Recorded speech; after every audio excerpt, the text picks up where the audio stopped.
भगवान और यहाँ वर्णन कर रहे हैं सुखदेव जी।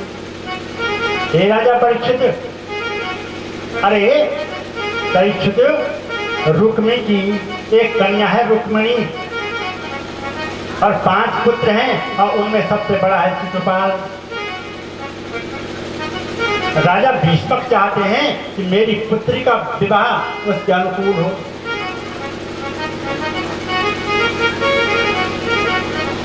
कोई योग्य घर पर मिल जाए, उससे मेरी पुत्री का विवाह हो।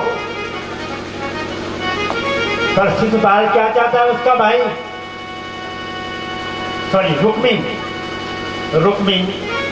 जो उसका भाई है वो चाहता है कि शिशुपाल, जमघोष का पुत्र है ना शिशुपाल, उसके साथ मेरी बहन का विवाह होना चाहिए। और जैसे रुक्मिणी ने सुना, उसने कहा क्या होगा, क्योंकि रुक्मिणी ने बचपन से ही भगवान की कथा सुनती आ रही है और सोच रही है रुक्मिणी कि कहीं ऐसा न हो कि मेरा भाई शिशुपाल से मेरा विवाह कर ले। वो रोज भगवान का जाप करती है। इसने नारद जी से भी सुना और साक्षात लक्ष्मी है, इसलिए जानती है कि मुझे तो नारायण ही मिलने चाहिए। इसलिए आज अपने कुल पुरोहित हैं कि सुदेव नाम के ब्राह्मण, उनके पास कहा है सुदेव ब्राह्मण, मैं आपकी मनोकामना पूर्ण करूंगी, पर आप मेरा ये काम कर दीजिए। सुदेव ब्राह्मण ने कहा पुत्री आज्ञा कर, क्या है तेरा काम। बोले हे ब्राह्मण देव, मेरा विवाह आप भगवान कृष्ण से करवा लीजिए। बोले कैसे करूं पुत्री। बोले ये बहुत सुंदर सुशील सुसंस्कारी कन्या है। हे नाथ, हे द्वारिकाधीश, इस सुशील कन्या से विवाह करने के बाद आपका दाम्पत्य बहुत सुख समृद्धि के साथ प्रेम से बीतेगा। इस कन्या को आप स्वीकार कर लीजिए। भगवान प्रसन्न हो गए और भगवान ने कहा सुदेव पढ़ो तो सही, इस पत्र में लिखा क्या है। आइए हम भी सुनते हैं इस पत्र को क्या क्या लिखा है रुक्मिणी ने। श्रुत्वा गुणान् भुवन सुंदर कृष्णकान्ते निर्दिश्य कर्णगिबरै हरितो गतापम् रूपं दृशादृशमथा अश्लाघ्यलाभ स्वयच्युता विस्मृति तमपत्रपंते। श्रुत्वा, बोले हे द्वारिकाधीश, क्या लिखा, देखो पत्र का संबोधन देखिए क्या लिख रही है माँ रुक्मिणी। बोले हे त्रिभुवन श्याम सुंदर, तुम्हारी कथा सुनकर ही तुमसे विवाह की इच्छा हुई। बोले अच्छा, मेरे बारे में सुना और तुम्हारी इच्छा हो गई, भगवान सोच रहे हैं, तो क्या लिख रही है। बोले मैंने ऐसे नहीं सुना प्रभु। कैसे सुना मैंने। बड़ी इसलिए कर रही हूँ कि भगवान आपके गुणगान लोग इतना गा रहे हैं ना, ऐसे गा रहे होंगे क्या। अरे मैं सोच रही हूँ कि जब पत्तों की इतनी खुशबू है तो फूलों का आलम क्या होगा। अरे अभी चांद मेरे मुख मोड़े हैं, जब सामने होगा तो क्या होगा। वो नारायण कैसा होगा मेरा। इसलिए हे त्रिभुवन श्याम सुंदर, तुम्हारी कथा सुनकर ही तुमसे विवाह की इच्छा हुई। पत्र क्या था। बोले प्रेम समुद्र में कुछ अमूल्य रत्नों की एक मंजूषा थी। सप्तपदी अक्षर से और से ही भाषा की परीक्षा हो जाती है। याद नहीं लगता है ना कुछ। उससे जो एक हमारे यहाँ एक टेक्नोलॉजी है कैलियोग्राफी, जिसमें आदमी का लिखा हुआ पहचाना जाता है कि किस प्रकार का व्यक्ति है। आज तो उसके लिए एक्सपर्ट हैं, तो सुनने के लिए चाहते हैं हम। और हम जीवन में अगर कुछ अच्छा सुनते हैं ना तो अच्छे बन जाते हैं, और बुरा सुनते हैं तो बुरे भी बन जाते हैं। इसलिए सुनता हर पापानी, हमारा सुनना महत्वपूर्ण है।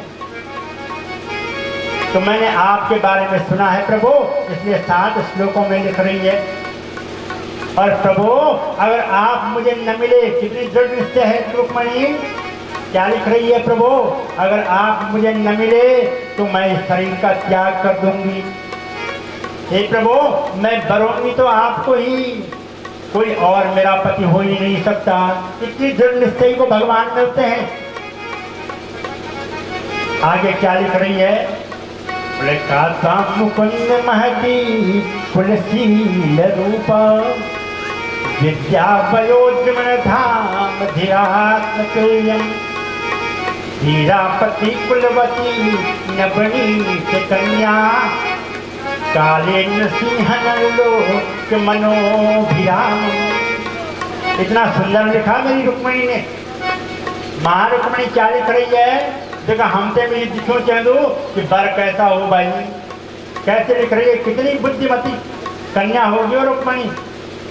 सुखदेव जी वर्णन कर रहे हैं, क्या क्या लिखा जानते हो? उसने कहा प्रभु ये गुण देखने चाहिए बर में, नौन बर दान दो ना, हम कैसा होना चाहिए बर। देखो साफ बताया आपने पत्र में हमारे लिए कि कैसा बर देखा, मैंने क्या गुण देखे परमात्मा तुझमें, क्या क्या लिख रही है। बोले मैंने ऐसा मत सोचना प्रभु कि मैं आपको ऐसे ही बर रूप में स्वीकार कर रही हूँ। तो क्या देखा रुक्मणी तुमने मुझ में? तब लिख रही है क्या क्या? काता मुकुंद महती कुलशील रूप विद्या वयो। मैंने कुल देखा आपका, कुल सबसे पहले कुल देखना चाहिए, तभी बोलता कि बारी ढोनी कुल स्वधिक और पानी ढोनी मूल स्वधिक। रुक्मणी ने बता दिया मैंने आपका कुल देखा। कुल अच्छे कैसे होते हैं भाई? बोले कन्या उच्च कुल की घर का श्रृंगार समझो, और जो बात हो रही हो उसे होनहार समझो। अरे आपको अगर अच्छा कुल मिल रहा है ना और आपके लड़के की बात वहाँ चल रही है तो वहाँ विवाह कर लो। सबसे पहले कुल देखो और चीज मत देखो, क्योंकि चमक दमक नहीं दिखा आज मैं नाम लो और वहाँ से पहले करना था कोई पता नहीं है, और वहाँ का बाद में करना बनवा पता नहीं है। इसलिए कुल देखो, मैंने आपका कुल देखा है। और कुल अच्छे कौन होते हैं भाई? तपोदमो ब्रह्म वित्तम विदाना पुण्या विवाह सतताम निदानम।